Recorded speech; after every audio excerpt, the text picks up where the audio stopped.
Welcome to Dynatron's level. No introductory cutscene this time, but we are going to be using Brandish's weapon for the duration of the mission, unless otherwise necessary.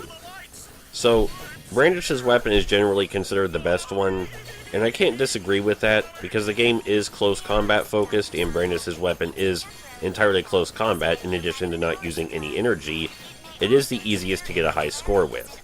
It also makes it far more satisfying to use the dash and absorption mechanic when you're so close to the enemies while attacking. Brandish's weapon honestly makes the game feel more like a 2D hack and slash than a platformer shooter.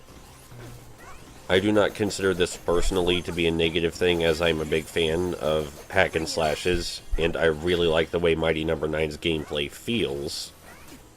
So, you know, it's all positive as far as I'm concerned.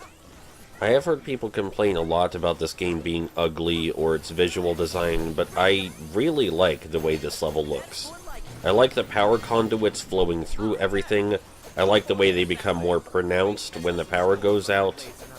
It just looks really cool. It looks like a really cool, if impractical, futuristic power plant. I like it a lot. You may notice our combo score much higher. This is also thanks entirely to Brandish's weapon. It would be possible to get a combo score that high with any weapon.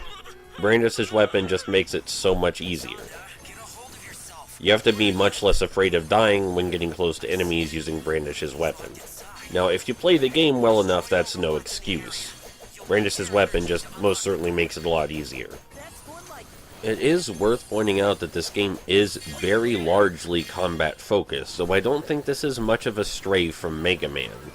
After spending an unhealthy amount of time playing Mega Man these last couple of weeks, I can say most of Mega Man's challenge comes from the combat.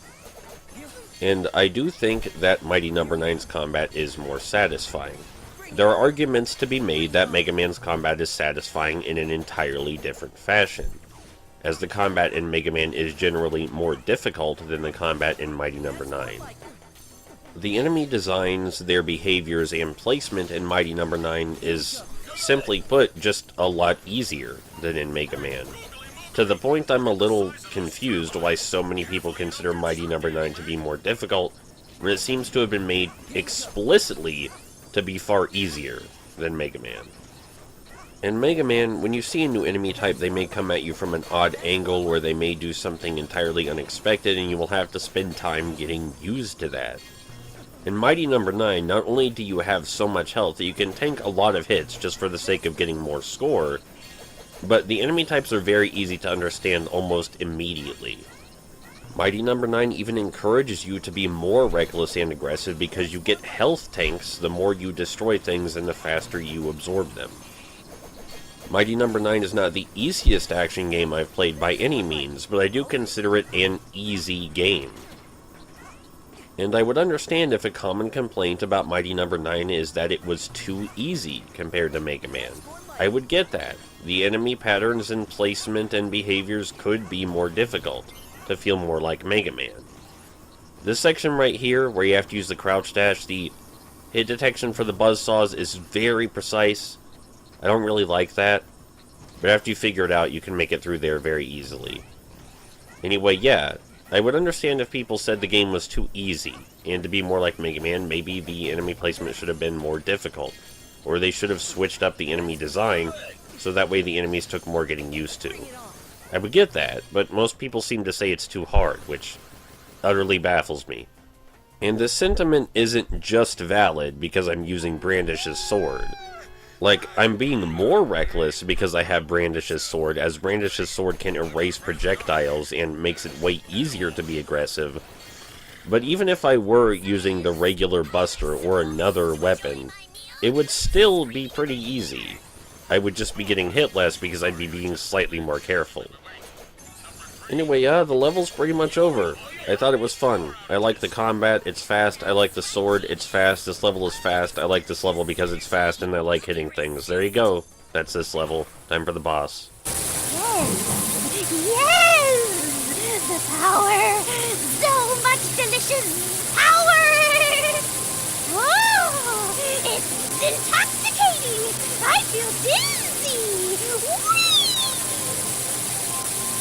Dyna? So it's you! You've come for my power? You want to take it from me? Well, we'll just see about that!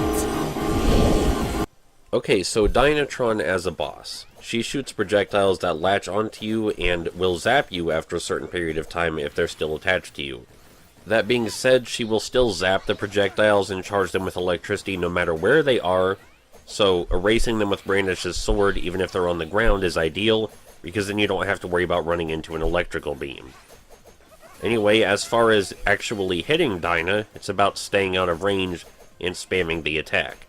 This requires memorizing her movement, but that's not too hard as she moves in a fairly predictable pattern. Sometimes she will put up a shield, and this is when we should charge Brandish's sword and use his flurry attack. Like that. When her shield is removed, and I did show you the best way to remove it just now, then we can go back to hitting her as normal. If one of her projectiles does latch onto us, we simply have to jump around and wiggle to get it off, or use Brandish's flurry attack. Either will work. So yeah, in case it's not clear, I'm not really getting the fucking issue people had with this game, or its bosses, or any of that shit. Not really getting it. Come on! Snap out of it! Now!